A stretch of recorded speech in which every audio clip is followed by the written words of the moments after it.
Hi, everybody. Hello.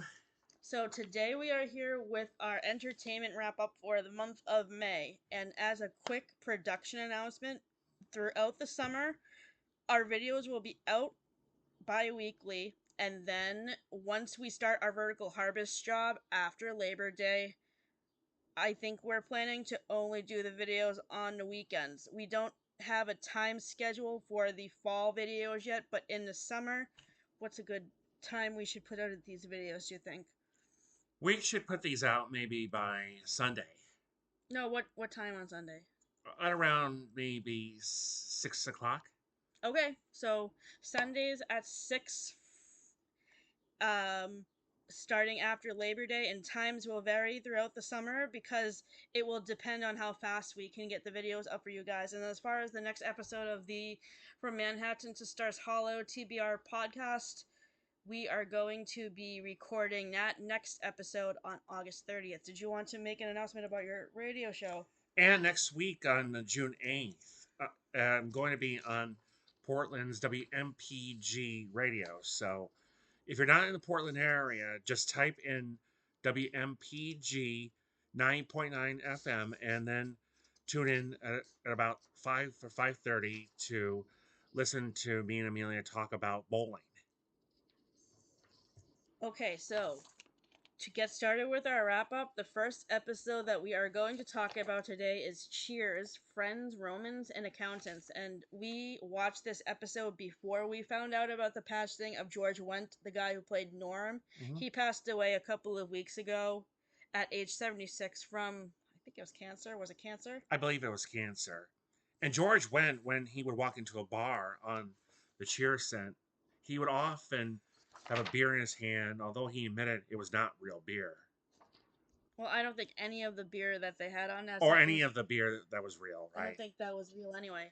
Um, So we are glad that Norm had a great time at his work party. It looked like a party that we would want to be at. We did not like how Norm's boss tried to make a sexual advance on Diane. Do you have anything you want to add to those comments? Well, I think what he said to Diane, what made it confusing for them, really was not in a work related zone to really be tolerated. Okay, the next episode that we wanted to talk about is iCarly, season 2, episode 17, I Psycho.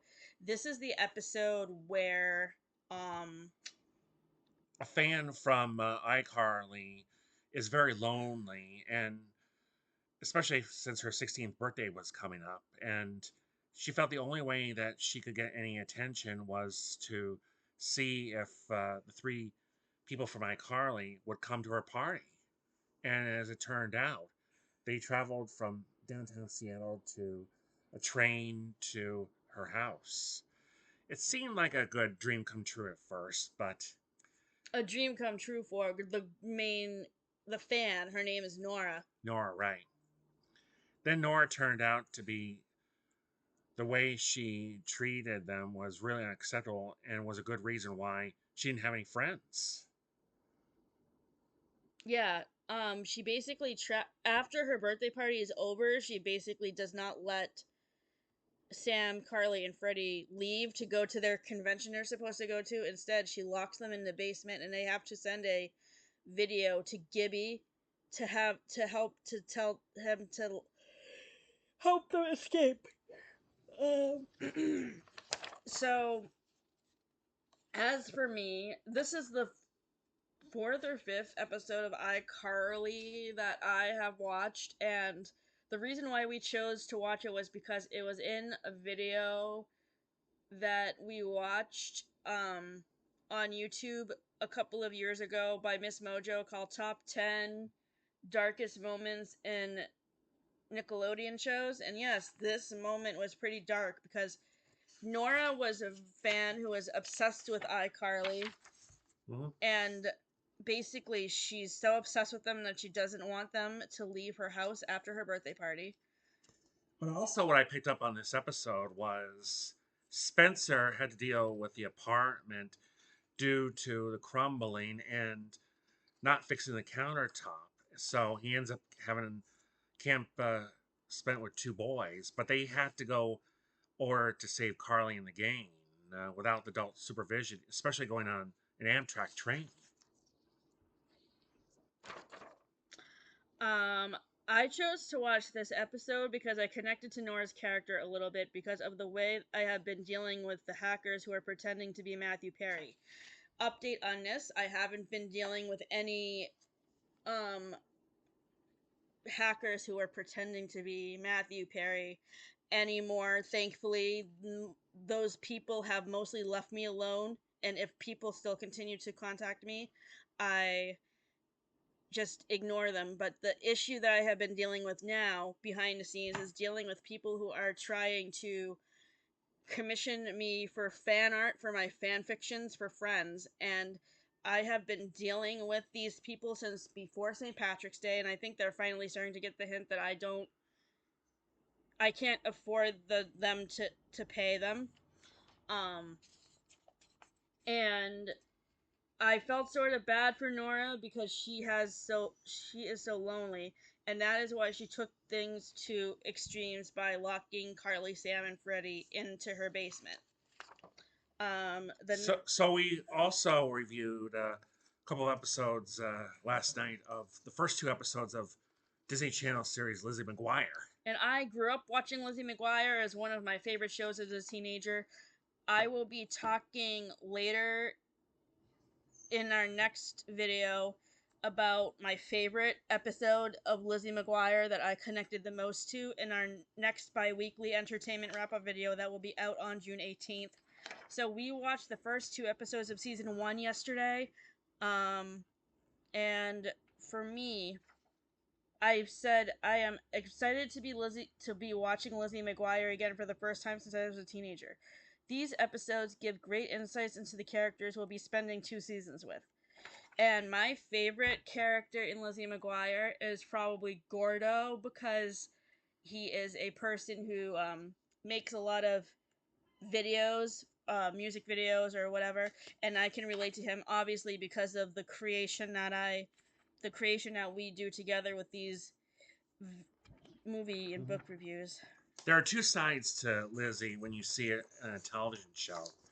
One is her normal personality that's on site, and then the second one is in her brain where you see the animated part, what she thinks about as situations arise. But she has the life of when we can relate to when we were 13 years old.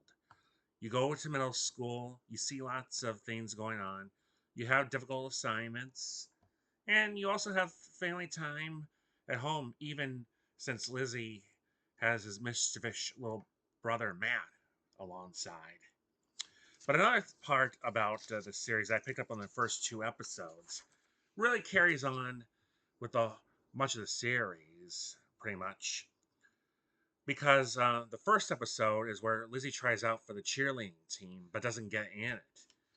So there's this girl who by Ashley Brielle named Kate who is on the team, and she is the one who is the bully of the school, especially with Lizzie and Miranda. And also, Picture Day was the second episode because Lizzie tried to be a perfectionist, trying to make up from her other years on with the picture from her school.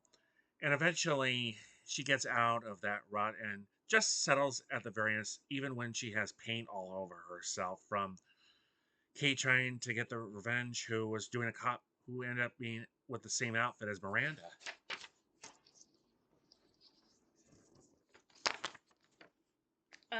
For movie reviews, the three movies that we are talking about today are Finding Neverland, The Parent Trap, and Waitress.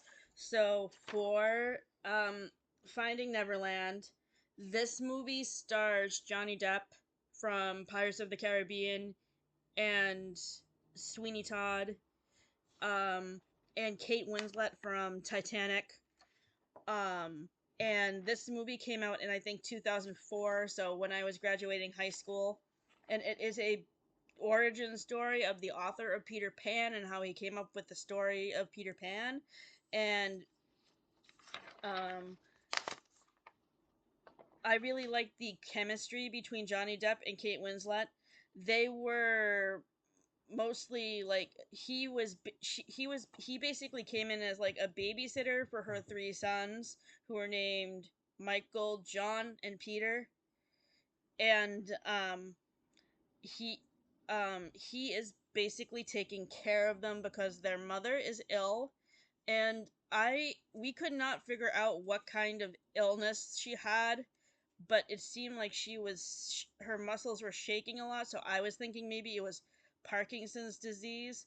But then she always was coughing a lot and had a chest cold, so I wasn't we couldn't really determine what she ended up dying from. And Johnny Depp and the kid who played Peter was also later in Charlie and the Chocolate Factory together.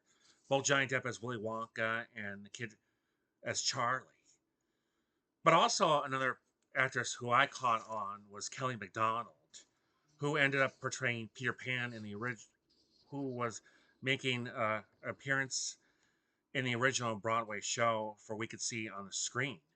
And she starred in a few good roles in the 2000s and even did a little bit of voice acting. She was the voice of Princess Meridia for Brave.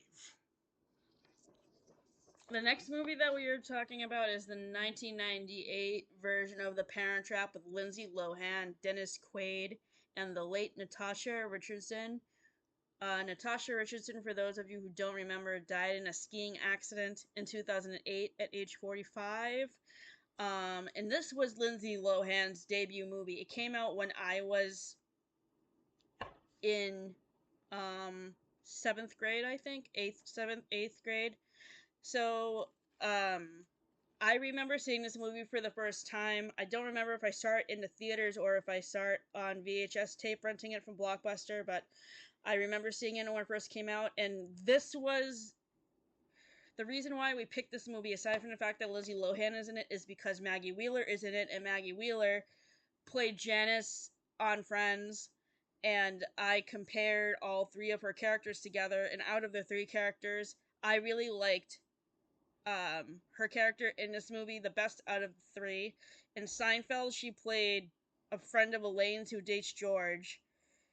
And then obviously in Friends she plays Janice, and she's Janice's character is okay in the earlier seasons, but she gets really annoying once Chandler and Monica start to date, and then Chandler has to eventually get away from her and go to Yemen to get away from her. Um, and in this movie, Maggie Wheeler plays the camp counselor at the summer camp that um Annie And Holly. and Holly meet at. So this movie is an example of a double role playing double, and we've seen it in other things like Friends, for instance, Phoebe Buffay and Ursula, Lisa Kudrow, and I caught on another show from Disney Channel by Dove Cameron doing Liv and Maddie.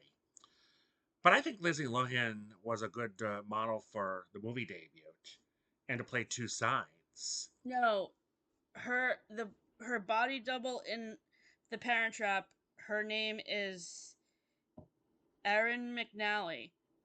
Oh, Erin McNally. Okay. I looked that up on IMDb before while we were watching the movie, because you had asked me the question about if Lindsay Lohan was playing the same person, and no, she's not. She has a body double, and I feel like I read something somewhere that Lisa Kudrow's sister played Ursula in Friends, Mm-hmm. but I have to look that up again to double check. And when they switched their positions, they really provide some hilarity in both locations. But Napa Valley, California, in America, really is special due to the grapes and the vineyards for making wine. And going to London, England, it would be almost paradise, especially when you visit locations like Piccadilly Circus and Abbey Road. London is definitely on my top 10 places to travel to, for sure. And the final movie we're going to be reviewing for this is Waitress. So this is the movie that the musical with Sarah Bareilles was based on. The movie stars Kerry Russell, who was in the Mickey Mouse Club in the 90s. Um, and she was really good as Jenna. This is about a woman who works in a diner who is in an abusive relationship, and she falls in love with her obstetrician doctor, Dr. Poffitter. Mm-hmm. And I really liked the steamy scenes in between Kerry Russell and the actor who played Dr. Poffitter. And her daughter, her husband Earl was a jerk. I did not like him at all. I was glad for the happy ending that she got at the end of the movie. Right. And it was the first time I saw any version of Waitress myself because I really got to know how Jenna, the character, was, and then after she marries the doctor, they turn the diner into a pie bakery, and I do like when she has her child, how she introduced him to making all delicious types of pies. You can imagine anything from basic apple pie to your own creations like mermaid pie or something like that. The final thing we're going to discuss today is the Mother's Day segment. Basically, when we tried to film our From Manhattan to Stars Hollow TBR podcast originally, we had to split thing. We ended up having to re-record and split our video up because we had issues with background music that was playing in the background of the TV at Double House. So this is the final portion of our video that we filmed with Kathleen. Today, we are going to talk about a couple of different Mother's Day episodes. And the first one we're going to talk about is Kim Possible. Uh, so, one cool thing about this episode that I thought about was the fact that how we saw the different characters spend the times with their mothers for Mother's Day, especially Dr. Draken, which was completely unexpected for me as a viewer because you don't really see relationships between villains and their family members, although I guess if you're counting other Disney media, you could count Hades as Hercules' uncle, because technically he is Hercules' uncle. But um, yeah, that's what I really liked about this episode, and I love how Kim and her mom go on a mission together to stop Dr. Draken and his evil mission. So it was Kim with her mother named Anne Possible Nominally, who is a brain surgeon who has a busy schedule and doesn't spend enough family time, especially with her daughter. But the characters, Kim, Ron, Dr. Draken, and even Wade, they were spending time with their mothers. And based on their characters, I thought that's how the Mother's Day developed, whether based on what they wanted to do. I know Kim wanted to be along with her mother, along learning about the doctor business, but they had to go on that mission to stop from another evil scheme on a train. And I didn't think Dr. Dragon's mother really appreciated that dynamic because maybe he was a little bit that naive as a child. And then Ron couldn't do it because he was with his mother and he had to clean the the garage, which I thought always how Ron was more of the dysfunctional person compared to Kim, be, although being a side critic along with his naked mole rat Rufus. So He also seems to be sort of a slacker to me. right. And it's interesting because he plays a slacker in a cartoon, and then on Boy Meets World, he plays Eric Matthews, and his character is kind of a slacker too and goofs off a lot. But Will Friedle is no slacker. Oh He no. he really has a good dynamic, and recently I saw on a news that he was even getting along with the cast of Boy Meets World, and while spending time and really caring for his family, which made him special. Yeah, and I guess I have also read other articles that Ben Savage, who played Corey Matthews on Boy Meets World and Girl Meets World, he is very distant from everybody on Boy Meets World these days because he's more into politics. So Mm-hmm. he's not really on the podcast a lot with Right. Pod Meets World. I follow this podcast for Boy Meets World um Mm-hmm. on Instagram where they basically rewatch the series and talk about the episodes. I haven't watched it lately, but I can't wait to watch it again. Um And now I'd like to talk about the book I'm Glad My Mother Died written by Jeanette McCurdy. We decided to watch iCarly because of reading Jeanette McCurdy's book, and I wanted to watch it because I had never watched it growing up because it was not on. It did not start until after I graduated from college, so I was really out of the age demographic. I really felt when I first read I'm Glad My Mom Died in 2023. In 2023 when it first came out. It came out around the same time that Friends, Lovers, and the Big Terrible Thing came out, so I read both of these memoirs around the same time. And actually, reading them both at once kind of put me in a slump because they're both about very dark, sad things. And I, at the end of this book, found myself happy that Jeanette McCurdy was able to overcome all of the abuse, and I applaud her for writing this book and talking about all her trauma so openly, and I think she can be an inspiration for other people who have survived abuse for sure, and I really admire her for her candor and sharing her personal. And when I read this book, I agree with Janine about what Jeanette was going through because her mother was treating her so small inside. So, but then things turned around when her mom died, and she had to battle with going from anorexia to bulimia, and then getting a therapist to get back on track. Another memoir that I read recently is Mean Baby by Selma Blair. You may remember Selma Blair from the movies Cruel Intentions and Legally Blonde. She was also on Friends in the episode The One with the Christmas in Tulsa, Mm-hmm. where Chandler is in Tulsa for Christmas for a work job, and Wendy is the girl who flirts with him when he's trying to talk to Monica on the phone. And um like Tom Selleck's memoir, You Never Know, she doesn't really talk about her experiences on Friends. She mostly talked about Dawson's Creek, which is a show I have never watched, and Legally Blonde, and Cruel Intentions. Cruel Intentions is not a movie I've seen yet, but I hope to watch it pretty soon. And I also enjoyed learning about her diagnosis of MS, which was fairly recent. She was diagnosed with MS, otherwise known as multiple sclerosis, in 2018, which wasn't too long ago. And I really loved learning about her disability and how she overcomes her challenges. And I would say that's pretty inspirational. And the last thing I want to add before we end here is, if you, in case you didn't know, if you're watching Disney Channel, next the first week in June, they're going to be returning Phineas and Ferb. And this week on Disney Channel, they've been airing rebroadcasting episodes from the past 4 or 5 seasons.